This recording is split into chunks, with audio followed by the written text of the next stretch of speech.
everybody. I'm Bree the Plant Lady, and today I am at the JCRA Arboretum with some very special guests. Tim Alderton. And Emily, her intern. And we came here because I had to do a talk this morning. Awesome combinations for every garden. It was really fun. And as soon as we walked in, we were like, oh my gosh, we have to make a video. The hydrangeas are amazing. But of course, there's more than hydrangeas in bloom right now, so we're probably going to end up making 2 videos since we're here. We're going to seize the day. And you've seized me, yeah. Yeah, we've seized Tim. We've bribed him with lunch, so he's our tour guide for the day. So I hope that you'll enjoy the videos that we will be posting over the next couple of days, featuring everything that's blooming here at the Ralston Arboretum in Raleigh, North Carolina, in the middle of May. Okay, I'm standing next to one of my favorite hydrangeas we have here in the garden. This is Hydrangea Firstifolia Little Honey. Little Honey is a chartreuse leaf oakleaf hydrangea, and it's a mutation of peewee, which is a much more compact one, and supposedly, a 4-footer. Our plant now being, it's been here longer than I've been working here, so this has probably been here about 18 or 19 years at least in this location, so it's got some size on it, but wonderful one for part shade. If it's in full sun, it can get some burn, but it will be super bright yellow in full sun. It's just a great one to brighten up a shadier location. No issues with it for us here anyways. They're reasonably drought tolerant once they're established, when the oak leaves are much more forgiving than the macrophyllus, the mop heads that you typically see. As well as the bark on these, they're semi-evergreen more or less for us. They hold some of their leaves, but the bark is visible in the winter months for it, and it's on a mature plant, it's exfoliating and it's cinnamon in color. So another aspect and reason to be growing this plant. It's a beautiful plant. We don't have little honey. We have to get it. Now, behind you, you've got another. Yeah, over here, this is one of the Hydrangea serratas. This is Jirane, and we'll get to the label so that you can actually tell what I actually said there. Oh, that's perfect. Because I may murder these names. They're phonetic Japanese, I'm guessing. But this is one of the serratas, so I think mountain hydrangea is what we call these. They're closely related to the macrophyllus, but to me these are a lot easier growing. They flower both on new or old wood, so that's where the nice thing about them comes in. The issues that everyone worries about pruning the hydrangea, all you do is you take out the dead or shape it however you want on more or less on these. But this one, when it first flushes in the season, it has more of a yellowy green tint to it again. Not as distinct as that of its neighbor, Little Honey, but that I think is one of the features that it was selected for. The flowers on this Jirane itself, and most of your serratas, I won't say all of them, but most of your serratas tend to be the lace cap type. So you have the fertile flowers in the middle, and then you have the sterile, much larger these are bracts, right? I don't remember. I'm assuming they are probably bracts, yes. The enlarged bracts, but those are what we so much think of with our hydrangeas, are those big bracts on most of them. There are fertile flowers there. Those ones are the sterile ones. And the flower color, as if Bree's probably shown you kind of as she's been scanning this bush, range from pink to blue, even on the same plant. They are affected a little bit, much like the the serratas. The serratas are much like the macrophyllas, and that the pH can alter their color a little bit, though it's not as extreme. Which is actually an aluminum uptake based on pH. Yeah. Yes. So the actual sterile florets, again, can be multiple colors. They can be pink or blue, as well as these are almost white here. So there's a lot of variety you get in these. And to me, once they're established, these are much more forgiving than a macrophylla. They're not as water hungry, even though they do like some water to be really happy, but they aren't going to look terrible on the middle of summer. They don't wilt every day that's over 90. And a lot of times our macrophyllas get damaged during the winter when we have ups and downs in temperatures. The buds don't even open. These typically, like I said, will flower regardless. So just a great group of plants to have in the landscape of the serratas. So here we've got another Oakleaf hydrangea with a ridiculous name. However, I do know this. You do? Jetstream is from the First Editions plant line, and Okay. I grow this one, and it is extraordinary, and it is a little more dwarf. I mean, you can see it's going to get more and more size, but really the fall color is so spectacular on this. And the panicles of flowers hold up really well even through the course of winter. These look like they're actually denser than those of the little little that we honey. were looking at before. And this is another good example of, these are the fertile flowers on the inside that are very small, and these are sterile. The showy stuff doesn't actually benefit pollinators. It's the really tiny blooms, and these aren't even open yet, that are actually going to be what provide nectar for pollinators. So, you know, when you have a mop head hydrangea, like Tim was saying, many of those don't provide nectar at all for pollinators. So they're only for your benefit. And if you have them in a place where they're wilting every day, you might want to rethink at least where you've got it planted, or maybe get a different species of hydrangea that is lower maintenance.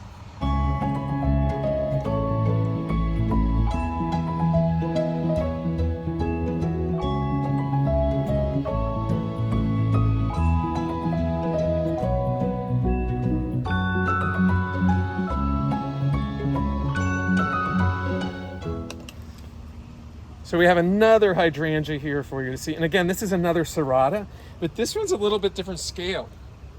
This is Annie's Blue, and this has been in this location. I'm gonna say we received the plant in 2014. So it's either 2014 or 2015 we put this in here. So it's been in here 8 or 9 years. And that's as big as it It's is. only knee high. It's really compact for me here, but again, this is an unirrigated spot. It flowers reasonably well for it, and it's right next to this Cenojacia, which is, it's hard to grow things underneath this Cenojacia. So, but the flower color on this is quite different from the one we just saw, the Kiraene. Much more intense color here, the intense blues, and there is some mauviness on the other side where it's probably not getting as much of the pH variation there. It might not have as much aluminum in the soil there. But we've been alluding to that pH in the aluminum ions. So when the pH is lower, the heavy metals in the soil, including aluminum, if it's there, become much more available to the plants, and that's what you get the deeper blues from typically. At a higher pH, the heavy metals, including aluminum, are less available to the plants, and then that's when you get your pinks and reds typically in your hydrangeas. So that's what, again, like what Bree and I were alluding to early on, without, but we didn't have the explanation then. So, but right now you can see this one, Annie's Blue here. Like I said, a nice little compact one. You can have it in the front of the border instead of in the back. Yeah, or even a container. Yes. So Kagane Sugure, or whatever. So I think that's my best guess is the pronunciation. Again, another hydrangea serrata here. This is one I could care less if it flowers. I would grow this just as a foliage plant, like you would a coleus, for as far as I'm concerned. It does flower some, but not overly heavily. It's just starting to bud now. The chartreuse yellow is the predominant color, with just a splattering of dark green against that. It's irregularly green among yellow.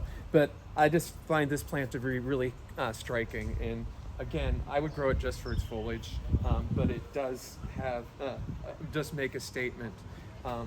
Even though when it does flower, again, it's probably going to be, I think it's more of a white, sterile flowers, and probably the pale blue to pink fertile flowers again, much like Kiraene was earlier. A great example, though. It doesn't matter that it blooms. It's the foliage that makes it a knockout. It's awesome. So I'm here in front of another type of hydrangea. This is another one of our natives. This is Hydrangea arborescens Marinelle. This is a lace cap one, equivalent to, Annabelle, which is the old standard mop head arborescens that everyone has. But it has a totally different look to it. It's just beginning to open. Very large heads of fertile as well, edged and sterile florets. Pure white, which is most typical of the arborescens. Now, there are exceptions nowadays, but just a great one. Totally different look from the mop head style arborescens that you get. But these are native throughout the eastern United States. I know they're native where I'm from in western Pennsylvania. I've seen them in the mountains here in North Carolina, and they go much further south. A great plant for you to try, and a little bit different look to some of our other native hydrangeas. And this is it's in shade, actually, but this gets quite a bit of exposure if you look up. It gets dry because of the trees around it. We've killed lots of things up in this spot. That's why it's kind of open. And this is the best I've seen it flower in a while. So this is the original Endless Summer. Dalamere. So this is one that I believe Michael Durr introduced. It was one of the first available ones that would rebloom on both new and old wood. I still don't get good flowering on it. This bed is not regularly irrigated. I think if I had a better irrigation system in this area, I might get that. But in further north, this is one that might flower more reliably than many others that are not as cold tolerant. So it's better up north. We have better things we can grow down here, I hate to say it. But again, this is actually flowering the best I have seen in years. And about half to a third of it is in flower, while the other half is not flowering yet. Maybe we'll get some flowers later on in the season if I can keep it hydrated through our drier parts of the season when it might have the secondary flowering going on. But it's never gotten very large for us, but it can, if it's happy, it'll be a 3 to 4 footer like your standard hydrangea macrophyllus. But again, I like my serratas and my quercifolias and my arborescens. Oh wait, again, just about any others, but sorry. I'm in the same camp as you, Tim. So I call them Mariah Careys because they're divas. They are. I mean, we can have beautiful ones, but there's so many times that they get damaged and they're not reliable. Other climates where you see macrophyllas like on coastal, like Martha's Vineyard or Long Island, the winter temperatures are moderated by the water and it's ideal for them. They don't get fluctuations in temperature, bringing the buds out of dormancy, and even though we don't even see it, they're out of dormancy, and then we have a cold night in late February and March, and the flower buds get damaged, and then we don't get good flowering. So they don't have that up there. Things are consistently cool, but not cold, and that moderation is excellent for them. In Pacific Northwest, the same way, and in England. But for us here, we have so much fluctuation that macrophyllas aren't always, to me anyways, a good match for us here. So I like the smaller inflorescences on the serrata types. And like Tim was saying, every region is going to have plants that perform differently. And even within the Southeast, you have areas where hydrangeas do really well. Coastal areas are going to be much better than in here. And like even Atlanta, hydrangeas perform totally different in Atlanta and the suburbs of Atlanta. And that's where that one was selected. That's where these were selected. Athens, Georgia, so. And Raleigh is just kind of a beast of a place in that we're lower elevation. We're very, very wet in the winter, but we're very hot and dry in the summer. And our winter temperatures are super inconsistent. We had the record temperature in February this year. All-time record was set for Raleigh at 85 degrees the end of February this year. But we consistently have 65s and 70-degree days, but followed by days that might only be in the low 30s with nights in the teens, occasionally in early February and in through February more, though consistently in the 20s, which then damage the buds on them. So we're not being like total poo-pooers, but my experience with Hydrangea macrophylla is just like Tim's. I'm like, I don't know why I try, because I'm constantly disappointed with their performance. Whereas paniculata, arborescens, quercifolia, serrata all do super well. And so for all of you to understand, like each species is going to perform differently in different regions, and well, exactly. That's the way to do it. Different things have different qualities that fit a different region. Different regions better. It's like yeah. Then there's things like invasive plants, which is the same idea. Which is also a complicated discussion to have. And, you know, we always laugh because it's like what we do in Raleigh doesn't translate to Wilmington, no. and it doesn't translate to Asheville. And we're all in the same state. Even Charlotte's different. Even Charlotte's like consistently a zone warmer than we are, and higher elevation. Yep. And the elevation plays a huge role in our summer night temperatures, which is why we're often hotter. Yeah. Because we don't go below the mid-70s. Right. Fairly often. So if you're ever having struggles with a plant and you're wondering why, don't blame you first. Blame where you live. That's one good way of doing it. That's my best advice. I don't know the story on this one, but it's been here again longer than I've been working here at the Arboretum, which is over 17 years. It was good size when I came in 2006. But this is Hydrangea Firstifolia, Emerald Lake. It's had its ups and downs through the years, but right now it is spectacular. Very long inflorescence on these. Maybe not as long as Burrito, which out of the street you'll get to see later on, or maybe earlier. I don't know, depending on how we get things edited, but you'll learn about that one at some point. But still, really nice long inflorescence on this one. And the new growth on this, I think this is gorgeous. You can see the hairs, the endomentum on the new growth. It's just a soft cinnamon against the fresh growth, and then the new growth, it's the leaves themselves. The They're terminals, huge. yes, this is a really big leaf growing one. It's just a nice one. I would grow it just for its foliage, not alone for its, let alone for its flowers. So. And again, here the sterile, and these are the fertile flowers. This is what you're really looking for to benefit pollinators, everybody. So the showy bracts are there for your enjoyment, but the actual flowers are kind of the fuzzy little things in the middle. Okay. So here we have another Oakleaf hydrangea, and this is ruby slippers. And I believe what happens with this is that the white bracts actually turn bright pink in the fall, and that's where it gets its name.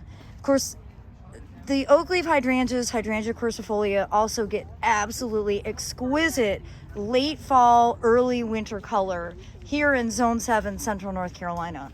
It's one of those plants that I'll often use like in floating flower arrangements right around the holidays. So it's really late to color up, really terrific plant.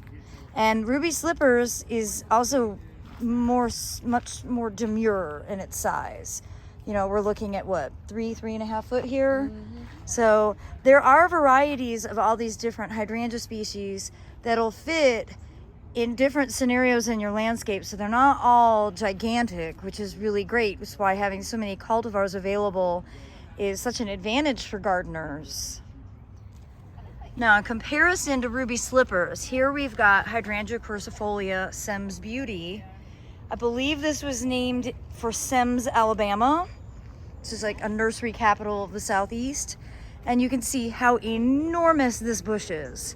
You know, over 6 foot tall, probably more like 12 foot wide. And I see pollinators. So again, the large bracts don't actually possess any nectar. It's the small flowers in the inside that are to the benefit of the honeybees and all of the other insects. So I would say Sems Beauty is quite extraordinary. It's got really large bracts compared to some of the other varieties, but it's a big plant. So if you have a lot of space to fill, this is a really good cultivar. Well, I hope you've enjoyed part 1 of this hydrangea tour from the JCRA Arboretum. Be sure to tune in tomorrow for more. Thanks for watching, everybody.